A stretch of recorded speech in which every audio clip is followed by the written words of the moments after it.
Welcome to the fourth and final lesson in the Peace First Digital Mentor Training, Setting You Up for Success.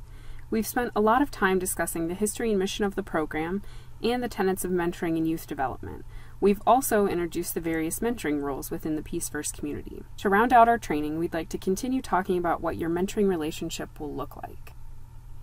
In order to set you up for success, we will walk through common roadblocks in the Peace First Challenge. We will also cover policy and procedures surrounding emergency circumstances and risk management. We will spend time talking about the importance of cultural competency in a successful mentoring relationship.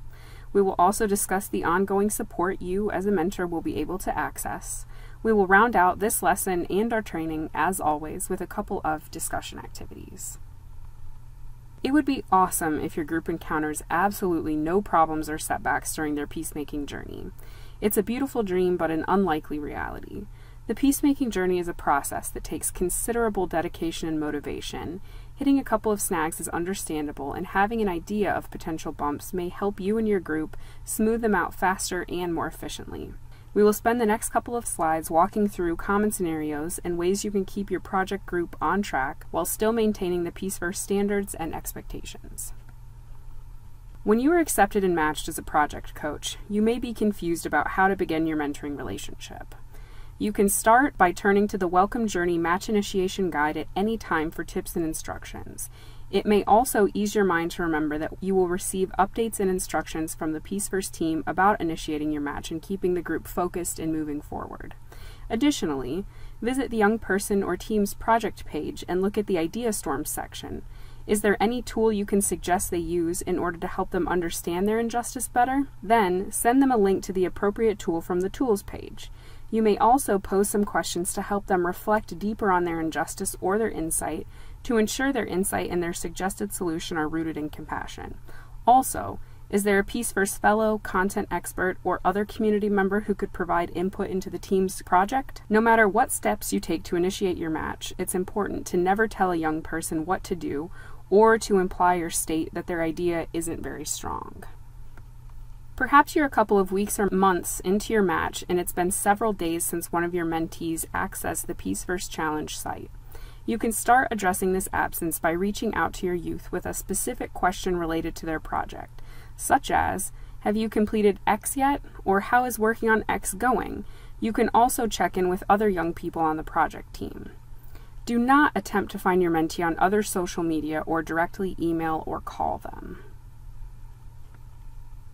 In the case of a significant event happening in your life, you may be required to take a brief leave of up to 1 month from mentoring. Should this happen, notify Peace First staff as soon as possible. Begin to consult staff in order to find another project coach who could support your team during your absence. Maybe you know of another project coach that might be good to support your team while you're away. If so, feel free to share this information with the Peace First staff. They will make the final decision about how to best support your team in your absence. As you prepare for your absence, it's important to keep your mentees notified. Do not stop communicating with your project team. However, it's also important not to convey unnecessary worry or concern to your mentee when you explain your absence. As we discussed, the peacemaking journey takes sustained interest and commitment in order to end successfully. Even the most passionate and focused groups will slip up from time to time. After each slip, it's important to reflect and regroup. What caused the slip? How can the group be more secure going forward? The following scenarios will prepare you for these conversations. Detail is an important part of choosing an injustice, developing a compassionate insight, and forming and executing a peacemaking plan. If you have concerns about the amount of detail in your group's peacemaking plan, here are some places to begin addressing those concerns. Look at the resources and discussions they've already found and held. Are there questions you can ask that will help them clarify what they're working on? For example, if they are trying to plan a fundraising event, you may ask if they have experience fundraising or what particular type of help they need to create and host their event. You can always return to the toolkit. Has your group created specific, measurable, attainable, relevant, and time-bound goals? If you think something is missing, encourage your group to revisit the SMART Goals tool. As you work with your project team, you may find that the insight your young person created doesn't feel complete or grounded in compassion. Maybe they wrote their insight too quickly and the result is a muddy focus. The team might be working on a superficial level and thus doesn't address the root problem. Or perhaps the root cause they're working on doesn't really have anything to do with their chosen injustice. Maybe the team identified an inconvenience and not an injustice. If there are any red flags about their insight, it resorts to violence, blaming, or hate, please use the contact form to notify the Peace First program manager. Problems with the compassionate insight is no reason to completely throw in the towel. In fact, it's important that as a project coach or a community Sherpa, you never tell a young person that their ideas are bad or that you take over their project and rewrite aspects of it. Instead, here are some steps to take and suggestions to make. Urge your group to revisit the Peacemaking Toolkit and, in particular, the Understand tools. These activities were created in order to guide youth deeper into their injustices. Make sure youth are demonstrating compassion, courage, and collaboration. Encourage your group to think about the people who are affected by the injustice they are addressing. Consider asking them these questions. How did you learn more about them? How were they impacted? How did they feel? What did you learn? You should also consider how they will continue to address their injustice even when there is risk involved. And they should also include outside groups and individuals when designing, carrying out, and/or expanding their project. Working with others will make their project stronger. To sort out the difference between an injustice and an inconvenience, have your team refer back to the list of example insights on the Peace First Challenge site and ask what they notice about the insights. After looking at the example insights, would they change their insight? What might they do differently? Are you worried your group hasn't included enough steps in their project because the success of the project is dependent on one event? Here are some actions to consider. Encourage the group to revisit their project plan and goals. Encourage them to think about including a few more steps to gauge if they're moving in the right direction. Does the group have a set of indicators that can show that their project is moving in the right direction? These things can be things they can count, quantitative, or descriptions of changes, qualitative. For example, if they've planned an event to address bullying, the number of attendees to the event, the change in perception from bullies. Kids with disabilities feel respected and included. Bullies feel more included in the school community. Whatever your response, it's imperative that you don't tell them what to do to fix their project. Your project team may experience serious setbacks that make them question completing their project. It's important to listen to their thoughts and concerns and not blindly encourage their participation. If the team planned an event that was poorly attended and they think it indicates that they should stop their project, congratulate the group on putting together the event and express your sympathy and empathy for how they are feeling. Point them to other examples on the Peace First Challenge site of projects and events that have not gone the way they were planned, and maybe tap a Peace First fellow to share their stories. Encourage the group to look for what they have learned in the process by completing the team reflection. Ask the team if they're interested in continuing with their project or starting a new one. If they continue with their project or create a new one, congratulate them for sticking with their idea. If they decide to end their project, congratulate them for the progress they made and encourage each member to complete the individual reflection. Don't tell them to keep going, but follow their lead and support them in making a sound decision. As you may recall from our look through the Peacemaking Toolkit in Lesson 1, there are 2 activities to help your team reflect upon their journey. The Team Reflection Tool asks your group to compare the group effectiveness at the beginning of the challenge to their effectiveness at the end of the challenge, or at the point where they chose to end the challenge. They will answer and discuss questions about what changed, what went well, and what they would do differently in the future. The second reflection tool is the individual reflection. It uses many of the same strategies as the team reflection. Invite youth in your group to discuss their individual reflections with each other or with others in the Peace First community to show how much they have grown as peacemakers. We hope the course of your mentoring relationship in the Peace First community is smooth and emergency-free. However, in the event that you do encounter emergency situations, it's important you know where to turn and who to talk to. If you ever believe or suspect that your young person or members of the project team may have plans to hurt themselves or others, call the Peace First office immediately at 617-261-3833 and ask for the program manager. Business hours are Monday through Friday from 9 a.m. to 5 p.m. Eastern Standard Time. If your emergency is outside of business hours, please call as soon as the office opens.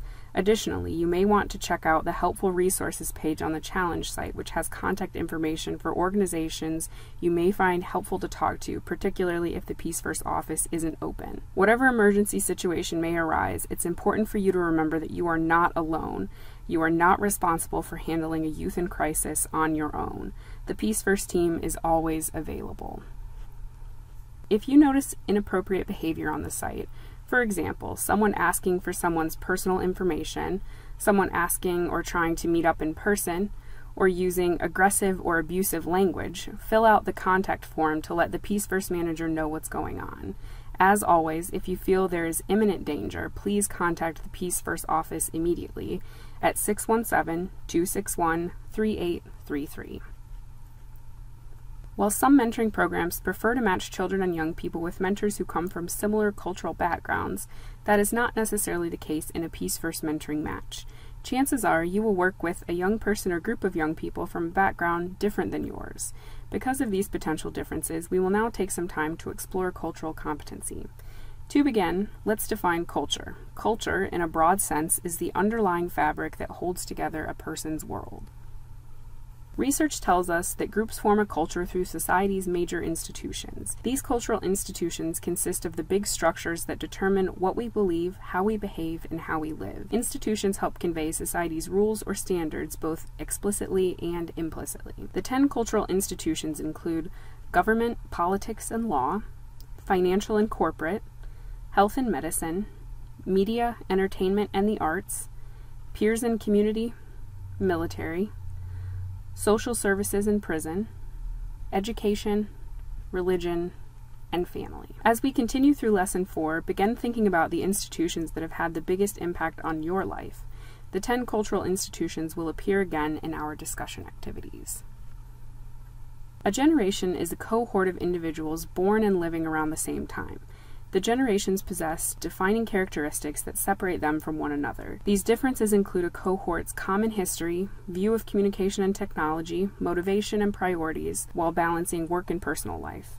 Historical events and similarities in upbringing define and reinforce generations. Typically, 15 to 20 years makes a generation, from the time a new wave of young people are born until they enter the workforce and build a family beyond their own family of origin. The 5 major current generations are the silent generation, baby boomers, Generation X, the millennials, and the centennials. These generations are defined by political and world events like World War II, the Korean and Vietnam Wars, space travel, Watergate, the war on drugs, the Challenger and Columbia space disasters, Columbine, and 9/11. Each generation has a different relationship with technology and communication that impacts their work style and their relationship styles. All of that being said, the majority of the youth you will work with during the Peace First Challenge are centennials. While not old enough to have an impact on the workforce, they are a sizable group with influence. Roughly 25.9% of the world's population is classified as centennials, and 60% of them want to impact the world through their work, as opposed to only 39% of millennials. And they're already active, with almost 30% of them dedicating time to volunteer work. Finally, the Peace First Challenge seems ready-made for this group, in which 51% of them identify world peace as what defines a better world to them. Youth culture plays an important part in every generation. As we've learned throughout the 4 lessons of this training, youth is a time of great discovery and change. Throughout the generations, youth are natural change makers. They advocate for their beliefs and are willing to stand up in the face of tyranny and oppression. Help support the current generation to become the peacemaking generation as they use courage, compassion, and collaboration to solve problems in their communities. Respect their ideas and their autonomy. Mentors and mentees who come from different ethnic and socioeconomic backgrounds will find open communication to be a significant factor in the success of their relationship. Mentoring with Peace First is not an experience in isolation. On the contrary, Peace First mentors have constant access to a strong support network. Mentors receive periodic newsletters and participate in webinars. There will be an ongoing mentor-only discussion group on the challenge site for you to engage in. Peace First will gather program feedback from mentors every 6 months, and mentors are always welcome and encouraged to reach out to Peace First staff at any time with questions or concerns. Our final training presentation was packed with important information. We've walked through some common communication roadblocks. You've heard what to do and who to call in case of an emergency. We discussed the importance of cultural competency to the success of your match. And we went over the support network you can turn to in times of confusion or success. Now, we will move on to this lesson's discussion activities. The discussion activities for Lesson 4 center on reflection. In the first activity, reflect upon the most important cultural institutions in your life. Has government played a large part? Religion, family, education? Choose 5 institutions and share the role they play or played in your life. In the second activity, you will reflect upon the peacemaking journey you've taken throughout training. How did your plan play out? Was it successful? What would you change? How do you think this experience helped prepare you to mentor youth completing the Peace First Challenge? The final activity of this lesson and of the training will require personal reflection. You've made it to the end of training. Where do you want to go from here? You understand the challenge, the commitment of both time and emotion. Are you still interested in mentoring? There are no right or wrong answers in the reflection. What matters is honesty. Have questions about this lesson or the Peace First Challenge? Reach out to a member of the Peace First team at pfchallenge@peacefirst.org.